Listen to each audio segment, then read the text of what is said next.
friends, welcome back to my channel. Stove burner எப்படி ஈஸியா clean பண்ணலாம்னு உங்ககிட்ட இன்னைக்கு ஒரு சூப்பரான டிப்ஸை ஷேர் பண்ண போறேன். இந்த பர்னரை நம்ம அடிக்கடி க்ளீன் பண்ணிக்கிறது ரொம்பவே முக்கியம். ஏதாவது பிளாக்கேஜ் இருந்துச்சுன்னா ஃபுல் க்ளீன் ஆகிடும். அப்புறமா ஸ்டவ் ஆன் பண்ணும்போது கூட உங்களுக்கு நல்லா எரியும், ஒரு நல்ல ஃப்ளேம் கிடைக்கும். ஸோ இது எப்படி பண்ணலான்னு பார்க்கலாம் வாங்க. நீங்கள் நம்ம சேனல் இன்னும் சப்ஸ்கிரைப் பண்ணாமல் பார்க்குறீங்கன்னா இப்போவே சப்ஸ்கிரைப் பண்ணிக்கோங்க. பக்கத்தில் இருக்கிற பெல் பட்டனை ப்ரெஸ் பண்ணிவிட்டு ஆல் என்ற ஆப்ஷனை செலக்ட் பண்ணிக்கோங்க.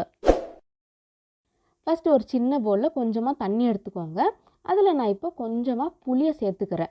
நீங்கள் வந்துட்டு ஒரு சின்ன நெல்லிக்காய் சைஸில் சேர்த்துக்கோங்க. நான் ஒரு பர்னர் மட்டும் இன்றைக்கி உங்களுக்கு க்ளீன் பண்ணி காமிக்கிறேன். நீங்கள் நிறைய பர்னர் க்ளீன் பண்ணுறீங்கன்னா கொஞ்சம் நிறைய புளியை சேர்த்துக்கோங்க. இப்போ பார்த்தீங்கன்னா இந்த புளியை நல்லா கரைச்சி விட்டுக்கோங்க. இப்போ இது நல்லா கரைஞ்சிருக்கு. இப்போ இந்த தண்ணியில் வந்து நான் இந்த பர்னரை போட்டுக்கலாம். இந்த பர்னர் பார்த்தீங்கன்னா ரொம்ப கருப்பாக இருக்குது. இந்த கருப்பாக இருக்கிறது எப்படி சேஞ்ச் ஆகுதுன்னு நீங்களே பாருங்கள். இப்போ வந்துட்டு இதில் போட்டுட்டு ஒரு நைட் ஃபுல்லாக இதை அப்படியே விட்டுடுங்க. ஓகேவா? நைட்டு நீங்கள் தூங்க போகிறதுக்கு முன்னாடி உங்கள் கிச்சனில் எல்லா வேலையும் முடிச்சுட்டு இந்த வேலையை செய்யுங்க. அப்புறம் காலையில் உங்களுக்கு பர்னர் யூஸ் பண்ணுறதுக்கு கரெக்டாக இருக்கும். இப்போ பார்த்தீங்கன்னா காலையில் பார்க்கும்போது இந்த பர்னர் எப்படி ஆயிருக்கு பார்த்தீங்களா?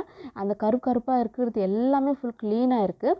இப்போ இதுவே நல்லா க்ளீனாக இருக்குது. உங்களுக்கு இன்னும் நல்ல கலர் வேணும்னா நெக்ஸ்ட் ஸ்டெப்பை ஃபாலோ பண்ணுங்கள். இல்லைனா இதிலே நீங்கள் ஸ்டாப் பண்ணிக்கலாம்.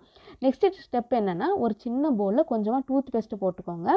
அதில் நெக்ஸ்ட்டு கொஞ்சமாக சோடா உப்பு, அப்புறமா வினிகரை சேர்த்துட்டு நல்லா மிக்ஸ் பண்ணிக்கோங்க. இப்போ இந்த ரெடி பண்ணி வச்ச இந்த பேஸ்ட்டை வந்து அந்த பர்னர் மேலே எல்லா பக்கமும் போட்டுட்டு ஒரு ப்ரஷ்ஷு இல்லைனா ஒரு ஸ்க்ரப்பரை வச்சு நல்லா தேய்ச்சி விடுங்க. இந்த மாதிரி தேய்ச்சி விடும்போது அந்த கலரும் சேஞ்ச் ஆகும், நல்லா க்ளீன் ஆகிடும். இப்போ இதை வாஷ் பண்ணி உங்கள்கிட்ட காமிக்கிற பாருங்கள். பார்த்தீங்களா ரொம்ப நல்லா க்ளீனாக இருக்குது. இது புதுசு மாதிரி தெரியல. ஆனால் ஃபஸ்ட்டு கம்பேர் பண்ணும்போது ஃபஸ்ட்டு எவ்வளோ கருப்பாக இருந்துச்சு அதை வச்சு கம்பேர் பண்ணும்போது இது ரொம்பவே நல்லா க்ளீனாக இருக்குது. இப்போ லாஸ்ட்டாக என்ன பண்ணலன்னா ஒரு டூத் பிக் இல்லைனா ஒரு சேஃப்டி பின் எடுத்துகிட்டு அந்த ஹோல்ஸ் இருக்கும் பார்த்தீங்களா, அந்த பர்னர் மேலே குட்டி குட்டி ஹோல்ஸ் இருக்கும். அந்த ஹோல்ஸ்க்குள்ளே இந்த டூத் பிக்கை விட்டு எடுக்கலாம். இந்த மாதிரி பண்ணும்போது உள்ளே ஏதாவது அழுக்கு இல்லை ஏதாவது சோப்பு இல்லை ஏதாவது தங்கியிருந்தால் கூட அது எல்லாமே ஃபுல் க்ளீன் ஆகிடும். அப்போ உங்களுக்கு ஸ்டவ் ஃப்ளேம் கூட நல்லா எரியும். ஃப்ரெண்ட்ஸ், இது ட்ரை பண்ணி பாருங்கள். உங்களுக்கு கேஸ் நல்லா மிச்சம் ஆகும். ட்ரை பண்ணிவிட்டு ரிசல்ட் எப்படி இருந்துச்சுன்னு எனக்கு கமெண்ட் பண்ணுங்கள். வீடியோ பிடிச்சிருந்துச்சுன்னா லைக் பண்ணுங்கள். உங்கள் ஃப்ரெண்ட்ஸ் அண்ட் ஃபேமிலிக்கு ஷேர் பண்ணுங்கள். இன்னொரு வீடியோவில் மீட் பண்ணுறேன். பாய்.